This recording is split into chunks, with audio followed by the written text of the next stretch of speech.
안녕하세요. 황녀의 싸다가 토크 시간입니다. 네, 오늘의 황녀 사연은요.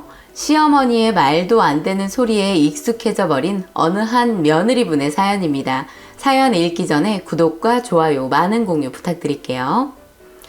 결혼 11년 차 주부입니다. 현재 직장 다니고 있으며 월급은 뭐 얼마 안 되지만 가정의 보탬이 되고 있습니다. 남편도 직장 생활 오래 하다 보니 연봉도 많이 올라 사실 제가 일 안 해도 먹고 살 만합니다. 처음 결혼해 남편과 둘이 시작했지만 결혼 4년 만에 시어머니와 결혼 안 한 시누랑 합가를 하게 되면서 같이 살게 되었습니다. 현재는 시어머니만 모시고 살고 있고요. 남편 위로 형이 하나 있고 나이 차이가 꽤 납니다. 남편 형인 아주버니는 결혼한 지 저희보다 오래되셨고 아들이랑 딸이 이제 시집 장가갈 나이가 됐습니다. 저희 남편과 시누는 정말 늦둥이 중에 늦둥이였던 거죠. 제가 처음 결혼할 당시 큰아들인 아주버니네가 시부모님을 모시고 살았습니다. 시아버지는 병안으로 누워 계셨고 형님이 시어머니랑 수발을 들었었고요. 그런 집에 시집 가려는 절 많이 말렸던 저희 친정 부모님이셨습니다. 저는 친정 부모님 말 듣지 않았었고요. 어차피 형님네랑 살고 있었기에 그렇게 부담스럽진 않았습니다. 그러나 저 결혼하고 몇 년 있다 시아버지가 돌아가셨고 형님네 집에서는 많은 분란들이 생기기 시작했습니다. 사실 저 결혼할 때도 시어머니와 형님 사이가 그닥 좋아 보이진 않았습니다. 처음 결혼에 인사드리러 갔는데 형님 하시는 말씀이 지금까지 혼자 맏며느리 역할 했었는데 이제 동서가 들어와 너무 좋다고 하셨습니다. 제가 둘째 며느리긴 하지만 뭐 형님이 결혼에 많이 고생하셨을 것 같다고 생각했습니다. 또 집에 가면 형님이 대부분 음식도 척척하시고 저는 설거지 정도만 했었으니까요. 시누는 시댁의 막내이다 보니 집안일 같은 건 일절 하지도 않았었고 그냥 철없는 막내딸 같아 보였습니다. 그게 사실이었고요. 그런데 시댁의 분란은 시아버지가 돌아가시기 직전부터 시작이 되었습니다. 시댁은 친척분들도 많으시고 따로 큰 집이 있었기 때문에 그쪽 큰 집에 가서 제사나 차례 명절을 보냈습니다. 저도 결혼하고 큰 집에 당일에 갔다가 밥만 먹고 집에 왔었으니까요. 가서 뭘 해야 할지도 모르겠고 당일날 가기 때문에 이미 가면 음식도 다 되어 있고요. 그냥 선물이나 사가지고 가서 잔심부름 정도만 했습니다. 그런데 시아버지가 돌아가시기 전부터 시어머니가 교회에 다니셨는데 시아버지가 오랫동안 병안으로 누워 계시니 지푸라기라도 잡는 심정으로 교회에 나가 기도도 드리고 열심히 신앙생활을 했습니다. 그때까지만 해도 그냥 뭔가에 의지하고 싶은 심정이라고 느꼈습니다. 그런데 시어머니가 형님에게까지 강요 아닌 강요를 하시게 되었습니다. 같이 교회에 나가야 된다면서요. 본인 아들에게는 아무 말도 못하시면서 큰며느리만 잡으셨던 거죠. 형님이 묵묵히 집안 살림에 시아버지 병수발 들면서 고생하신 것 뻔히 아시면서 그런 부분까지 강요를 받으니 힘드셨을 것 같습니다. 저에게도 말씀은 하셨지만 형님에게는 유독 심한 강요를 하셨었고요. 형님도 다른 건 모르겠지만 그것만은 나를 세우며 싫어했고 정말 그것 때문에 시어머니와 많은 다툼이 있었습니다. 중간 입장인 아주버니도 굉장히 난처해 하셨었고요. 전 형님에게 미안한 마음이 들었습니다. 똑같은 며느리 입장인데 형님에게 유독 그러시니 형님이 불쌍했고요. 시어머니는 말끝마다 큰며느리 하시면서 형님에게 많은 걸 바라셨던 것 같아요. 그러다 시아버지 돌아가시고 교회 사람들도 많이 부르셨던 시어머니십니다. 절을 하는 대신 앉아 기도를 드렸고요. 큰아들, 작은아들은 그런 시어머니 보면서 이해는 안 했지만 그러려니 했었고요. 결국 며느리들에게만 잔소리를 하셨습니다. 장례 치르고 얼마 지나지 않아 형님과 시어머니는 크게 싸우셨고 결국 같이 살 수 없다는 말까지 나왔습니다. 어쩔 수 없이 시어머니가 당분간 저희 집에 와 계셨고 그닥 불편하거나 하진 않았습니다. 저는 어차피 회사에 출근해야 했기 때문에 시어머니나 시누와 부딪히는 일이 생기지 않았습니다. 형님보다야 저에게는 거리감이 있으셨는지 함부로 하진 않으셨습니다. 그러다 결국 시어머니와 시누는 저희 집에서 계속 같이 살게 되었고 형님도 시어머니 없이 사니 좋다고 하시더라고요. 동서에게는 미안하지만 사실 시어머니랑 시누 나가니까 집안이 조용하다면서요. 아주버니와 싸우는 일도 안 생겼다면서요. 저도 시어머니와 신우와 살다 보니 집이 좀 좁다고는 생각했지만 나쁘지만은 않았습니다. 음식 같은 것도 시어머니가 다 해놓으시고요. 편한 부분도 있고 불편한 부분도 없지 않아 있었고요. 그렇게 저희 집에 눌러 앉게 되었고 교회 가라는 말씀은 안 하시더라고요. 그 사이 2번의 명절이 지나갔고 시어머니는 역시 본인이 고집하는 방법으로 명절을 보내셨습니다. 차례상 음식은 드시지도 않으셨고 따로 밥해서 드셨었고요. 큰집 분들도 왜 저렇게 유난을 떠냐고 했지만 아랑곳하지 않으셨고 되려 친척분들을 이상하게 보셨습니다. 그러니 저희나 형님네도 중간에서 난처하기만 했습니다.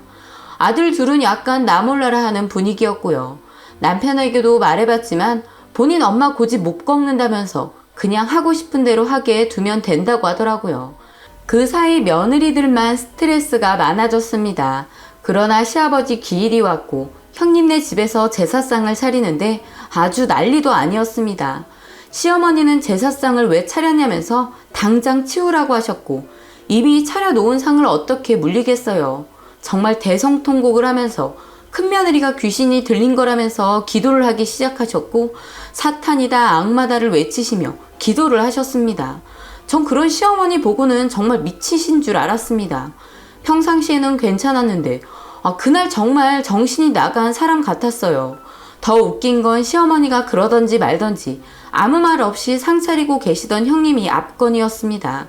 거기에 시어머니는 대성통곡을 하며 기도를 하는데 아들 둘은 아무렇지 않게 절을 했다는 겁니다. 이건 뭐 울어야 할지 웃어야 할지 난장판이 따로 없었었고요. 다른 집에서는 아마 큰 싸움이라도 난 줄 알았을 겁니다. 그 이후 시어머니는 시아버지 기일에 참석하지 않으셨고 저에게도 가지 말라고 하셨습니다. 평상시에는 멀쩡하다가 명절이나 시아버지 기일만 되면 사람이 이상하게 변하시더라고요. 형님 혼자 음식 하시는 거 뻔히 아는데 둘째 며느리로서 시아버지 제사에 참석 안 하기도 그렇고 회사 퇴근하고 남편과 같이 다녀왔습니다. 그랬더니 사탄이 저에게도 붙었다면서 저를 앉아놓고 기도를 하시더라고요. 본인 아들에게는 아무 말도 안 하시면서요. 그런 모습 보고 남편은 시어머니에게 뭐라고 했고 역시 아랑곳하지 않고 기도를 하셨습니다. 저도 시어머니에게 뭐라고 하고 싶었지만 그렇게 안 되더라고요. 아들들에게는 아무 말도 안 하시면서 왜 며느리들만 붙잡고 그러시는지 이해가 가지 않았습니다. 남편에게도 여러 번 말해봤지만 그냥 신경 쓰지 말라는 소리만 하더라고요. 그 사이 저는 임신을 하게 되었고 아이를 출산하면서 육아휴직을 했습니다. 이제 아이도 낳았고 집이 너무 비좁게 느껴지면서 조금 더 큰 집으로 이사를 가게 되었고 시어머니가 돈을 많이 내셨습니다. 신우는 다시 형님네 집으로 들어갔었고요. 아이 출산하고 시어머니가 집에 계시니 많은 도움을 주셨습니다. 원래 친정집에 가 있으려고 했는데 시어머니가 굳이 그러지 않아도 된다면서 시어머니가 산후조리하는 거 많이 도와주셨습니다. 그러다 친정엄마가 저희 집에 오셨는데 직접 술을 놓아 아이 이불을 해오셨더라고요. 작은 꽃들이 수놓아져 있는 이불이었는데 너무 예뻤고 마음에 쏙 들었습니다. 그런데 시어머니가 그걸 보시고는 저희 친정엄마를 앉혀놓고 미신 같은 걸 믿으면 안 된다. 나중에 천국에 가지 못하고 지옥에 가게 된다. 당장 저 이불은 가지고 가셔야겠다라면서 말 같지도 않은 말을 늘어놓으시더라고요. 교회 나가시면서 작은 꽃무늬 같은 게 있는 그림이나 나무 그림 같은 게 있는 걸 보시면 굉장히 민감하게 받아들이셨고 말끝마다 사탄이다 악마다 무당이나 미신 같은 걸 믿는 순간 지옥문으로 가게 된다면서 진짜 말도 안 되는 트집을 잡으셨습니다.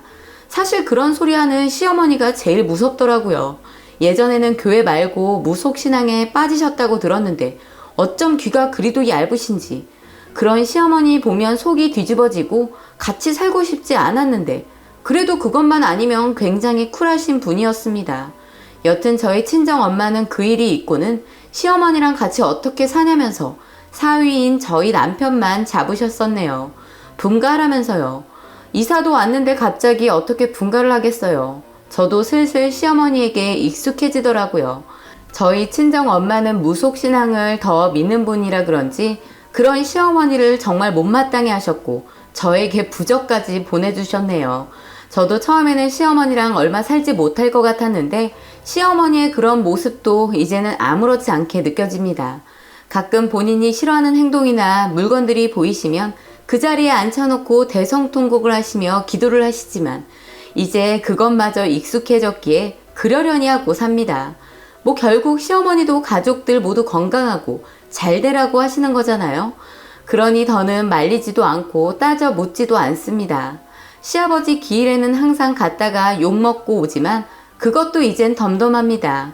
처음 형님을 봤을 때 시어머니에게 대꾸하지 않고 무덤덤하게 살아가는 모습을 보고 이해하기 힘들기도 했지만 제가 살면서 겪다 보니 왜 형님이 그렇게 살으셨는지 이해가 가더라고요. 시어머니도 제가 대꾸 없이 있으면 너도 큰애 따라하냐라고 하시는데 제가 봐도 제가 형님처럼 되어가는 것 같습니다. 시어머니가 못 버티고 나가신다면 말릴 생각은 없습니다. 또한 시아버지 제사에 참석도 안 하시고 집에서 기도드리시는 시어머니를 볼 때면 참 안타깝게만 느껴지네요. 남편 제사 참석도 안 하는 시어머니는 과연 천국에 가실까요? 한번 대놓고 물어보고 싶긴 하지만 괜히 분란 일어날까봐 물어보진 못하겠네요. 교회 나가시는 분들이 모두 저희 시어머니 같진 않을 거라 생각합니다. 뭐든 너무 빠지게 되면 독이 될 수도 있다는 생각이 듭니다. 신앙심도 좋고 다 좋다지만 한평생 같이 살아왔던 남편 제사마저 외면해 버리면서 제사상 차리는 며느리에게 사탄이네 악마네 하면서 말하는 시어머니야말로 뭐에 씌으신 건 아닌지 생각해 봅니다. 라고 사연 올려주셨습니다. 오늘의 사연 여기까지였고요. 많은 공유와 여러분들의 생각이나 느낀 점이 있다면 댓글로 표현해 보시기 바랍니다. 아, 요즘에 이런 사람이 있구나.